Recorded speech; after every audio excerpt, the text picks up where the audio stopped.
अस्सलामुअलैकुम दोस्तों और साथियों, उम्मीद है आप लोग खैरियत से होंगे। इस वीडियो में मैं एक ऐसा मौजू पे बात करूंगा जिसके बाद मुझे बहुत हद तक यकीन है कि कुछ लोग जिनको इस वीडियो का नुकसान होगा वो ज़रूर इस वीडियो को यूट्यूब से हटवाने की या रिमूव करवाने की कोशिश करेंगे। तो आप लोगों से मेरी दरख्वास्त है कि अगर आपको लगता है कि ये वीडियो आपको किसी तरह से मदद दे सकती है तो आपने इसको डाउनलोड करके सेव कर लेना है, ताकि अगर ये यूट्यूब से हटाई भी जाए तो आपके पास ये हो।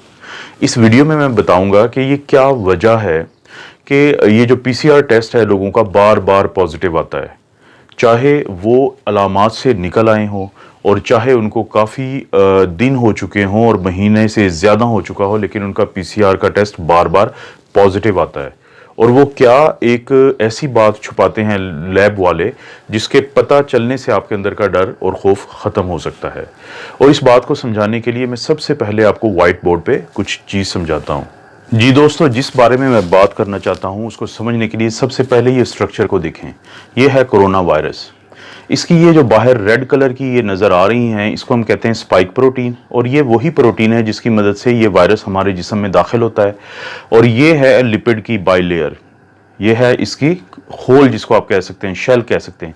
इसके अंदर है ये आरएनए, और ये वो आरएनए है कि जब ये इसकी मदद से हमारे सेल्स के साथ अटैच होता है और ये आरएनए हमारे जिस्म में चला जाता है, तो ये है वो आरएनए जो कि सबसे ज़्यादा तबाही करता है, जो हमारे जिस्म में जो भी प्रॉब्लम्स बनते हैं, और ख़ास तौर पे वो लोग जिनकी उम्र ज़्यादा है, जो इम्यूनो कॉम्प्रोमाइज्ड हैं, जिनको बाकी प्रॉब्लम्स है, उनके लिए ये है वो आरएनए जिसके अंदर सारी जो प्रॉब्लम्स होती हैं उनकी डिटेल्स इसके अंदर पहले ही मौजूद हैं।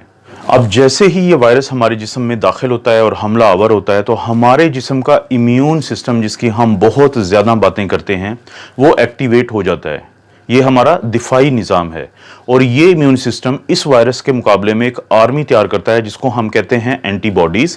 शुरू में वो पहले 10 दिन में एंटीबॉडी बनाता है जिसको हम कहते हैं आईजीएम, और 10 से 12 दिन के बाद वो बनाता है इम्यूनोग्लोबुलिन जी इस वायरस के खिलाफ। अब जैसे ही हमारा इम्यून सिस्टम, दिफाई निज़ाम एंटीबॉडीज़ बनाता है, इम्यूनोग्लोबुलिन एम और इम्यूनोग्लोबुलिन जी, वो हमला आवर होती हैं इस वायरस के ऊपर। अब वो फौरी तौर पर इस वायरस को तोड़ देती हैं इसके मुख्तलिफ हिस्सों में। अगर आप यहाँ पे गौर करें कि जैसे ही ये वायरस हमारे जिस्म में एंटर हुआ और इसने कोशिश की कि वो इस आरएनए को हमारे सेल में भेजे ताकि ये हमें नुकसान पहुंचा सके, तो फौरी तौर पे हमारा दिफाई निज़ाम इसके ऊपर हमलावर होता है और इसको मुख्तलिफ हिस्सों में तोड़ देता है। जैसे ये है इसका आरएनए जो ग्रीन कलर का है, ये ब्लैक कलर की इसकी लिपिड बाइलेयर है, उसको भी वो छोटे छोटे हिस्सों में तोड़ देता है, और इसकी स्पाइक जो प्रोटीन है जो वायरस ने इस्तेमाल की थी हमारे सेल के अंदर दाखिल होने के लिए, उनको भी अलहदा अलहदा कर देता है। अब ख़वातीनो हज़रात, इंतहाई अहम बात मैं आपको बताने लगा हूँ, वो ये है कि जब ये वायरस पूरा एक होल होता है, पूरी एक स्ट्रक्चर होता है, तो ये हमारे जिस्म के लिए इंतहाई ख़तरनाक है इसका ये आरएनए। लेकिन जब हमारा दिफाई निज़ाम इसको तोड़ देता है हिस्सों में, तो फिर ये बिल्कुल भी खतरनाक नहीं होता। इसका यही आरएनए जिसको हमारे दिफाई निज़ाम ने, हमारे इम्यून सिस्टम ने एंटीबॉडीज़ की मदद से मुख्तलिफ हिस्सों में तोड़ दिया है, तो अब ये हमें कोई नुकसान नहीं पहुंचा सकता आरएनए, चाहे ये हमारी जिस्म के अंदर ही हो। आप इसकी मिसाल लें एक बंदूक की शक्ल की। एक फ़र्ज़ करें कि एक बंदूक हो, वो किसी को भी फायर करके मार सकती है, लेकिन अगर आप उस बंदूक के मुख्तलिफ हिस्से आपस में अलहदा अलहदा कर दें तो बंदूक के वो हिस्से आपको किसी को कोई नुकसान नहीं पहुंचा सकते। तो यही मिसाल है इस वायरस की, जिसको हमारा दिफाई निज़ाम जब तोड़ देता है तो इसके ये मुख्तलिफ हिस्से मौजूद होने के बावजूद हमें कोई नुकसान नहीं पहुंचा सकते। लेकिन यहां पे आता है लेबोरेटरीज का एक घिनौना किरदार, वो मैं आपको अब बताता हूं। जी दोस्तों, अब जब लेबोरेटरी वाले हमारा ये टेस्ट करते हैं जिसको हम कहते हैं आरटी-पीसीआर या reverse transcriptase polymerase chain reaction, जो वो हमारे नाक या गले से वो स्वैब लेते हैं या स्वाबिंग करते हैं, तो वो जो टेस्ट है वो ये दोनों जो आरएनए हैं, चाहे तो ये वायरस के अंदर मौजूद हो या टुकड़ों की शक्ल में पड़ा हो हमारे जिस्म में और नाक के हिस्से में या गले के हिस्से में, वो उन दोनों को पॉजिटिव बताता है, वो दोनों को डिटेक्टेड बताता है। इस सेल के इस टेस्ट के अंदर ये सलाहियत ही नहीं है कि वो फर्क कर सके कि ये खतरनाक शक्ल में मौजूद आरएनए है या ये वो आरएनए है जो पड़ा भी रहे अगर 2 महीने तो जिस्म को इसका कोई नुकसान नहीं है। वो दोनों की रिपोर्ट देता है पॉजिटिव, वो दोनों की रिपोर्ट देता है डिटेक्टेड। जी दोस्तों, तो आपने देखा कि अब आपको ये पता चला होगा कि क्यों आपका पीसीआर टेस्ट इसके बावजूद कि आपकी अलामात ठीक हो चुकी हैं और बार बार पॉजिटिव आ रहा है। अब मैं लेबॉर्ट्री वालों की बदनीयती की बात सिर्फ एक खास वजह से कर रहा हूं। अगर आप गौर करें कि किसी एक लेबॉर्ट्री की ये रिपोर्ट है पीसीआर डिटेक्टेड की, नीचे इंग्लिश में एक डिस्क्रिप्शन दी हुई है, उसका उर्दू तर्जुमा ये है कि अगर आपका ये टेस्ट नेगेटिव आ चुका है तो ये मत समझें कि वायरस आपके अंदर नहीं है।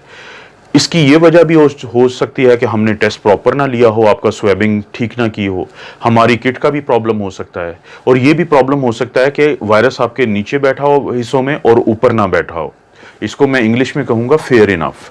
लेकिन आपने कहीं पे एक जुमला ये दर्ज नहीं किया कि अगर ये पॉजिटिव आ गया है तो इसकी भी कोई ऐसी वजह हो सकती है कि आप लोग परेशान मत हों।